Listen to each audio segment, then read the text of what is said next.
So in the 5.5 years that I was there, I did 5.5 years. Was it only 5.5 years? Oh, girl, let me get my story together.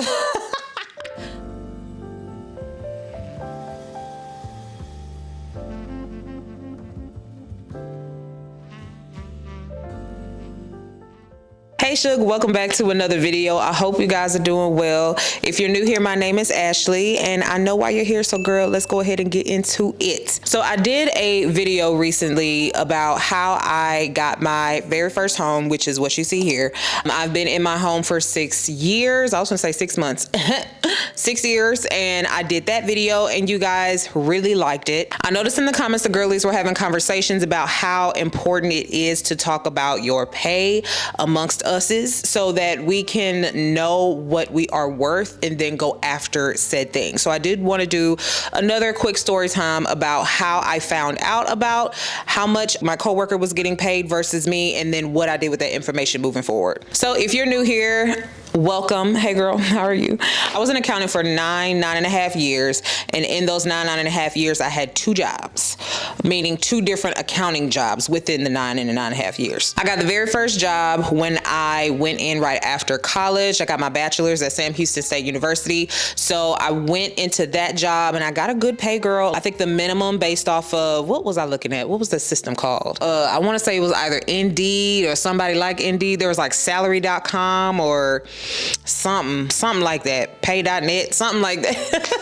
I was using those resources to see what the salary would be for an entry-level accountant, and it was like at that time, mind you, this was back in, girl, when I graduate, how old am I? I went to, I was at the 12. Oh, this was back in 2012. Ooh, child.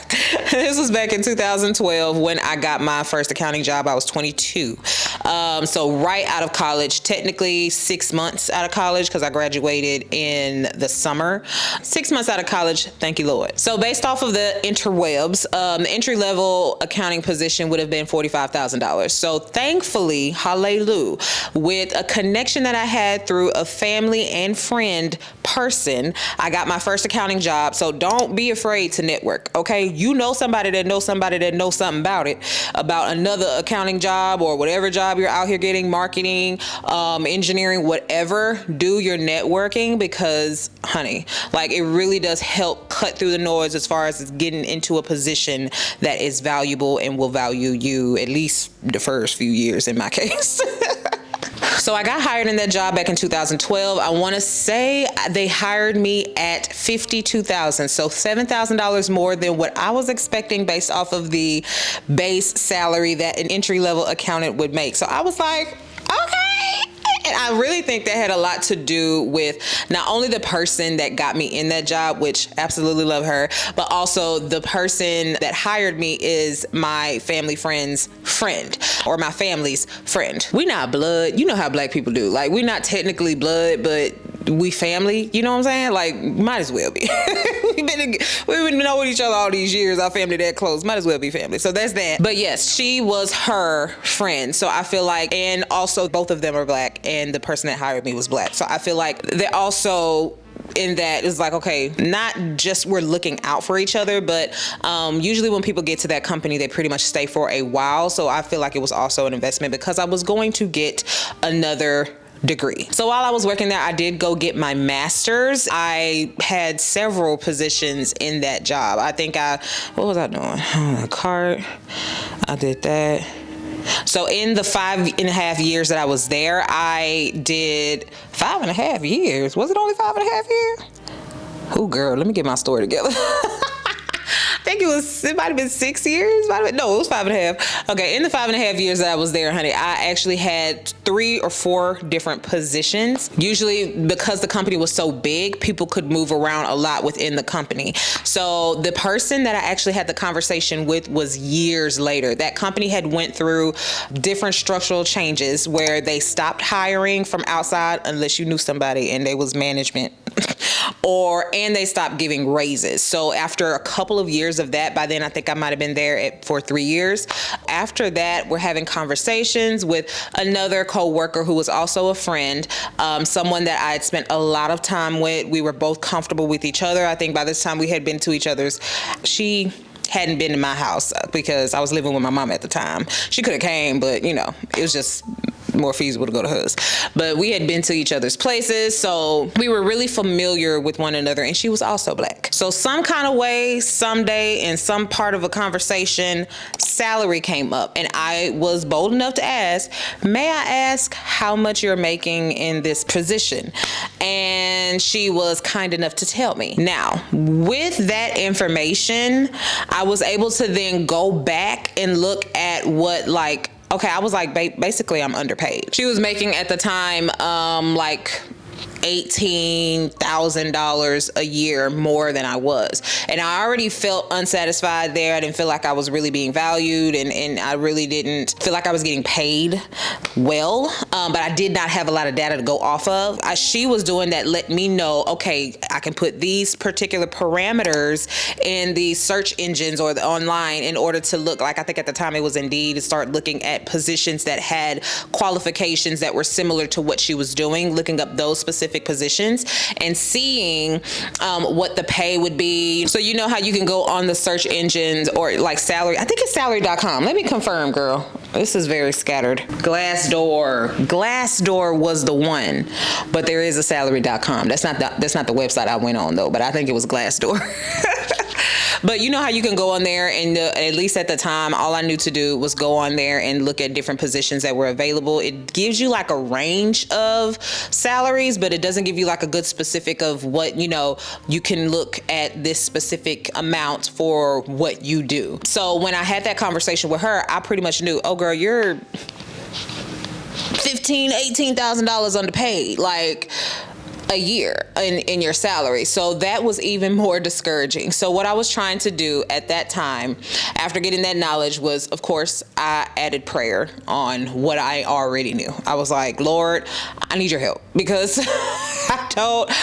as you can see, I am getting underpaid. As you can see, like I need your help. I need an understanding on what I need to do. So I actually put in a number of $75,000. Like, Lord, please help me get a job that makes $75,000. You know, help me get to that salary with either what I'm doing here or whatever I need to do. For a while, I stuck with trying to stay within the company that I was in because it was such a big company and there's so many areas you can move in that company. Now, what I will say is there's a little bit more security there, not technically because I don't feel like corporate is a secure job. I don't feel like any job nowadays is a secure job. Once them pensions start running down, jobs stop being secure. Like, if there's no like, even when I was in accounting, even when I was in corporate, like, they were like, you could have been there 15 years and they'd be like, hey, we're moving your position to Chennai and you got a week to train this person that's coming over here to have your position and take it over to India.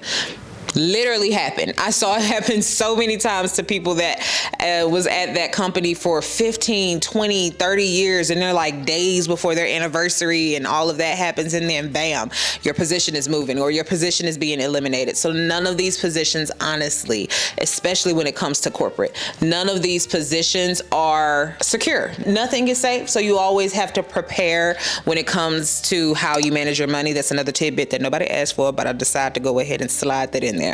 But yes, please prepare for all things, all risks that are possible with working in corporate America. But basically, yes, once I found out that information from a trusted friend, then I was able to then like have something to go off of, have something to pray about. I knew my talents. I knew what I already had. I knew that I had 2 degrees and she did as well. So that we had the exact same education. The only difference is she was in her position longer, but I had had experience in different positions. So we were both hired. She was hired after me. So it was like, you know, let's just come on now, you know.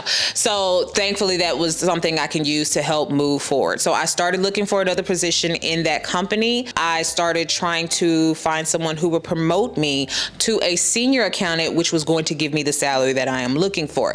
Here's the thing. Later on, I found out that unless I was going to get in another department on a different floor, like another accounting department, technically accounting is a department, but there were so many sub departments under accounting at that company because it is huge. You have tax, you have reconciliations, you have FX, you had what else was there? You had treasury, you had payroll, you had all these other different layers and areas of the accounting field, I guess.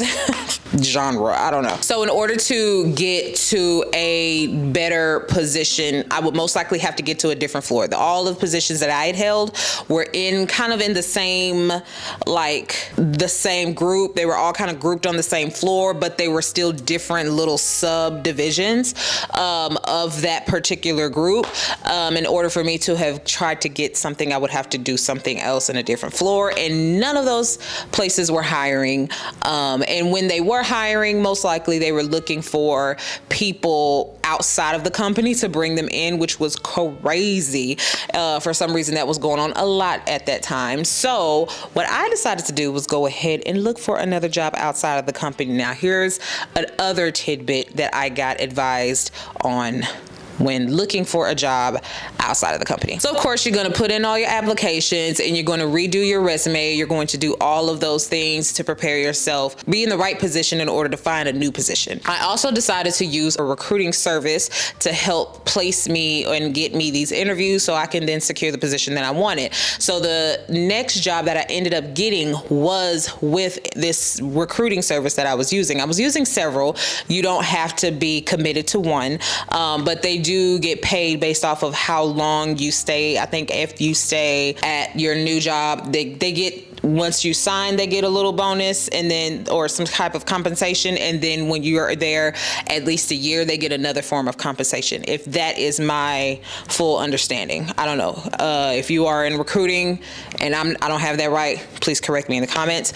But I was advised to not disclose my salary to the recruiter because they would then use that to try to secure me the job, because that is how they get paid. However, they would share that with the company, and I didn't want the company to know how much I was getting paid, because you don't know how much the position is. Let me explain. So for instance, my goal was $75,000.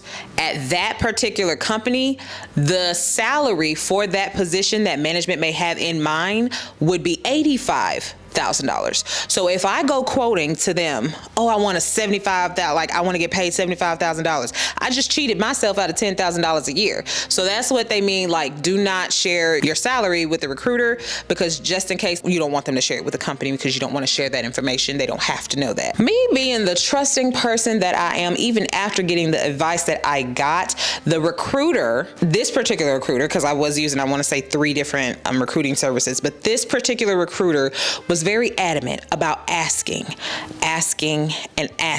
how much I'm getting paid. She didn't do it every single time we talked, but if I tell you the first time that I don't want to share with you what my salary is, technically you should be like, oh, okay, I understand, and leave it alone. She came back at least 2 or 3 more times.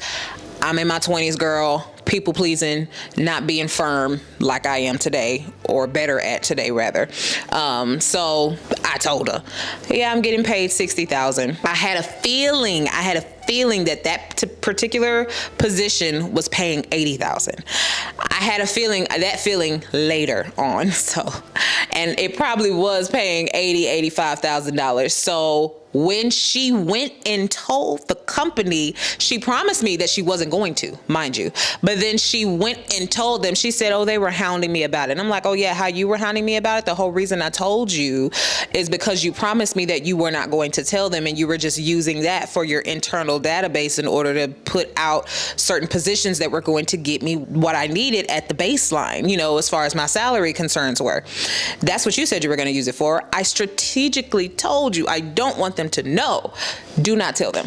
You have no, if they decide not to work with you, fine. Go to a different recruiting service. I'm sure they will be very excited to help you find a position without knowing your salary, or at least be willing to do so at some, whatever the recruiting service is, child. I don't know. But the other ones didn't ask me. She was very adamant, and I ended up getting the job, and I got the job at my exact salary. I feel like I did get cheated out as the salary, but ask for more, basically.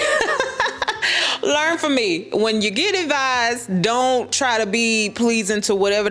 Stick to your guns. You got your boundaries. You have no reason to. I didn't know her nor trust her enough to give to that clearly. So basically, that is how that happened. I ended up having to go to a new company in order to get the salary. So if you are at a bigger company and you're trying to move around and you're trying to get that new salary within the company, I love the 980s that we had at that bigger company. I love the schedule. I love the people. I love the relationships that I had. I may not have been very, I just was more comfortable at that company, and I would have loved it to work out there, but it didn't, and I ended up going somewhere else. The company that I did go to was a smaller company. They were a privately held company, so the accounting was a bit more tedious. All the processes that we had at the previous company and systems that did a lot of the work for us was not available at this private company because they're smaller and their budget is not, as big, to be able to write off all the expenses to get all this software to help you do the job a lot quicker and easier. So that is something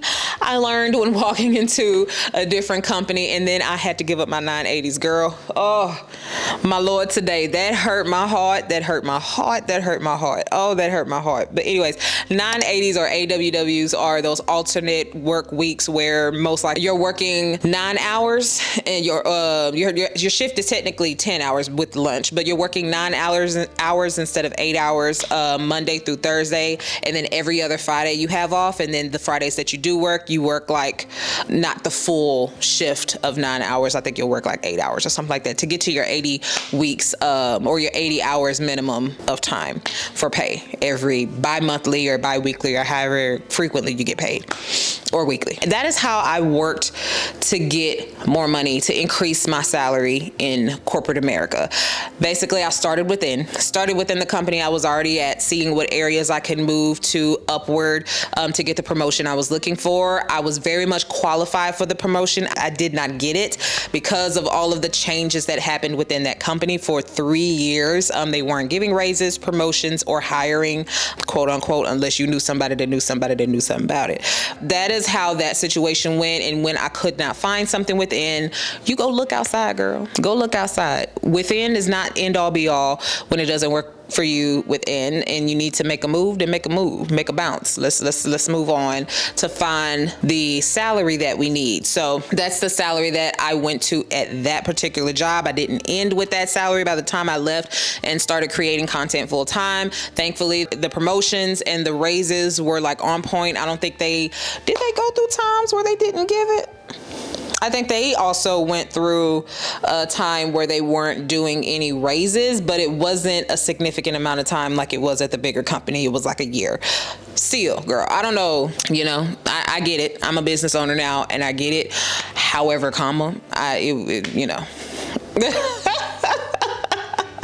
doesn't feel good. I totally understand that. It does not feel good, but I get it now. Like when things happen, ebbs and flows, the world does things. These companies have to make judgments, and it feels very personal. Totally understand. However, your life, your money, and your salary, all of that is personal to you. Take hold and take control of what you can in order to go get what you feel like you deserve. If they're not giving it to you, go look outside. And then if you use a recruiter, do not share your income with them. I don't know if I haven't been in corporate America in almost 4 years. I've been a full-time content creator 4 years in September this year. But however, I feel like you should not have to share your salary in order to go and have the conversation. You share your salary with the person you're negotiating with. Outside of that, no, they don't need to know. They don't need to know. Don't trust them. And if they say they need to know, they lying. Like I said, I don't care. I don't know what the industry changes have done, but if they say they need to know, I feel like they lying. So anyways, but yeah, that's how I did it. Use a recruiter to kind of help you. And then you can also do the things on your own to try to help go and do the things to get to the position you're looking for. If you need to get some more experience or get some more education, don't be afraid to do that. See if the company that you work with now has some type of tuition reimbursement for classes or certification classes for school, college or whatever where you're going, that you can then add those skills and that education to your resume to be able to go get the salary that you are looking for. Don't be afraid to do that. Don't be afraid to volunteer for work. I get it. I get it. I get it. I get it. I know you're like, volunteer. I get it. However, it gives you a little bit more leg to stand on if you are volunteering for work and then have that experience to then be able to add to your resume without you having to pay anything out if tuition and reimbursement is not an option. So you see what I'm saying? You're giving help out. They're seeing you have a helping and willing to help personality and work ethic. And then that also gives you a leg up if these people are hiring within the company. That is something that you can do as an option as well. Be trained by your coworkers who may have a whole lot of workload right now and they need some relief. Ask them to train you or something, and you can take some things off of their plate. That is something that you can do as well. Those little things are something you can do without having to dish out any extra money, but also adding something, a skill or another line item on your resume that will help you get the job that you're looking for. So I hope this story encourages and helps somebody that is out there looking to increase their income in corporate America and you don't really know where to start when it comes to doing that. Have those conversations. I have had a conversation or tried to have the same conversation with a different young lady and she wasn't comfortable with it. So if you get a no, that's a no for them. That doesn't mean it's a no for everybody. But have those conversations and don't be one of those people that are weird when you find out what somebody else is making. Don't be weird about it. Okay. Either congratulate them if it's way more than what it is that you get. Congratulate them, be happy for them, but also go get what you're looking for without throwing anyone under the bus or using their personal information that they were kind enough to make you privy to, and use it against them. Don't do that. Don't be weird. Don't be weird. But I would say having those conversations with people that you already have a rapport with makes it a lot more easier for them to feel trusting with you, with that information with you. I hope I said that right. I feel like it's not, but I hope I said it right. But yeah, start with the closer relationships and see where you can go from there. And I hope this helps. Let me know what you guys think about this video and this kind of content in the comments. And yeah, I will see you guys on next Sunday at our next video, which comes out at 12 p.m. Eastern Standard Time. Girl, Central, where am I? I'm in Houston, my bad. Sorry, Central Standard Time. Let me get off this camera. I'll talk to y'all later. Bye.